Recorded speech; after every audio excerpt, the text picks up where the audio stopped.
like doctors are going on a go slow. This morning, they have threatened to cut the number of patients that they see every day in a protest over their pay.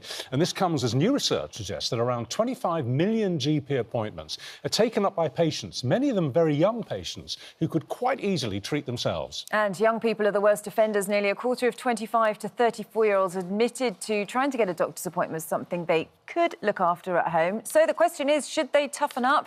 Dr Patel says the younger generation waste GP time, but Flora Gill feels that young people are being made scapegoats. Good morning to you both. Dr Alker, I'll come to you first, because, you know, is it the experience in your surgery, and how frustrating is it then if you're sitting there thinking, you're wasting my time, you shouldn't be here for this? Oh, it's hugely frustrating, Charlotte, and primarily, I think, because this generation, Gen Z, they've grown up on speed. Everything is fast. They want quick answers to problems, which is why I had a patient once who, I used to do a 6 a.m. surgery, called me with a sore throat. Oh, when did this start? Oh, I just woke up with it half an hour ago. And is that the first thing you think about when you wake up with a sore throat? Is I've got to go and see my GP? Because there are so many other modalities. What happened to good old mum's advice? Right? Yeah. Why not think about that first? Why is it the GP is your first point of contact for when things go wrong? And these statistics are stark. 25% of... It's amazing, isn't it? It's huge. Give us more examples of the kind of silly things which younger people are turning up at the surgery with. I heard you talk about acne recently. You know, the spots got bigger. And I appreciate, of course, that, you know, these things... Are you serious? Oh, yeah. You've sat down for patients, the spots got bigger? Oh, absolutely. Oh, no. I've stubbed my toe. And they're not that they're worried about fractures, but it's just that I've stubbed my toe. I think the difficulty is also this dangerous doctors on social media. So the whole scrolling culture... Gen Z, for example, will see something on social media. Someone who's cut suddenly turned into this huge, massive because they didn't do something about it. And then, of course, then in your mind, you're thinking, gosh, this could happen to me. And so there's this worry. This could be me. And so it's pick up the phone. Really Flora, let's come over to you then. Do you think that this is a fair accusation to make? I think it's really dangerous to start stigmatising the idea that going to the doctor is a bad thing. I think the younger generation, they're often being, as you said, used as a scapegoat for issues, whereas actually they're not the problem with long waiting times. They're not the reason for the cause.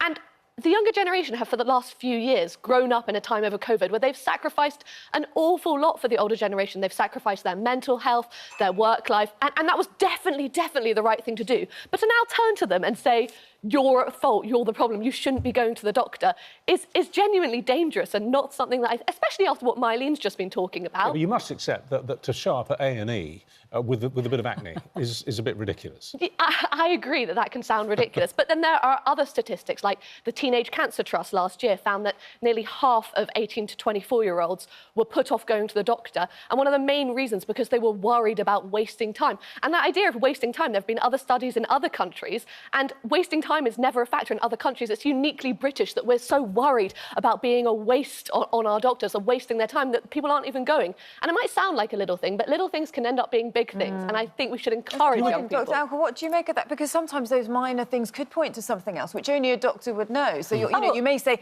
try a pharmacist first, but actually, you know, it could point to something bigger that might be missed. No, look, absolutely. I don't think anyone should go on a health journey alone. Absolutely reach out for support. The question is, where do you reach for that support? And when? And exactly, and it's the timing of that that's so critical. So please don't anybody feel you've got to go through things alone. We're talking about self-limiting illnesses here. We're talking about minor conditions. She has got a point, hasn't she, when she says that, and I've fallen prey to this, if you Google something, if you Google an illness you think you might have, it's terrifying. 100%. You almost straight away, you click through and that's it. You've got 3 weeks to live. Yeah, and also on social media, as you spoke about, there's a dangerous thing of people seeing the worst version of what could happen, but also of people trying to self-diagnose themselves, which I think is so dangerous, and then even worse, trying to self-medicate. Young people are all doing that more and more. Well, I'm afraid you're in the minority. Only 20% of our viewers are with you, and 80% are with you. 21% actually. Generation Z needs to... Looking at the latest results. Step back a bit. Yeah, that's before they... Just pause. Have to wrap it up there, but thank you both very much.